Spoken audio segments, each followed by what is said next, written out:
میں نمراز شہاب اور آپ دیکھ رہے ہیں فلائی نیوز۔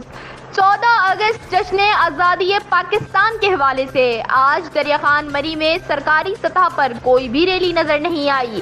دوسری جانب مذہبی جماعتوں کی جانب سے مولانا ابوبکر چیمہ اور حافظ نیاز حسین قاسقیلی کی رہنمائی میں جشن آزادی کی ریلی نکالی گئی۔ ریلی پھول بس اسٹاپ سے نکالی گئی جو کہ ٹاور روڈ، شاہی بازار، چاندنی چوک سے ہوتی ہوئی پھل بس اسٹاپ پر ہی اختتام پذیر ہوئی۔ ریلی سے علماء نے خطاب کرتے ہوئے کہا کہ 1947 میں ہمارے بزرگوں نے اپنی جانوں کا نذرانہ پیش کر کے ملک کو آزاد کروایا تھا۔ بزرگوں کی قربانیوں کی وجہ سے ہی آج ہم پوری دنیا میں آزاد قوم کی حیثیت سے پہچانے جاتے ہیں۔ انہوں نے کہا کہ ملک کی ترقی کے لیے ہمیں دن رات محنت کرنی ہوگی۔ ریلی میں کارکنان نے پاکستان کی حمایت اور پاکستان اور اسلام دشمن قوتوں کے خلاف سخت نعرے بازی کی۔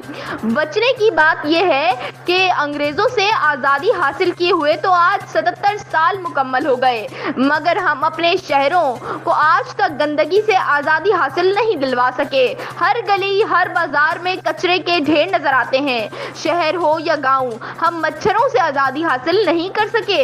دیہاتوں کے 2 وقت کی روٹی کے لیے پریشان حال کسان اپنے بچوں اور مویشیوں کو مچھروں سے بچانے کے لیے مچھردانیوں کے حصول کے لیے مارے پھرتے نظر آتے ہیں۔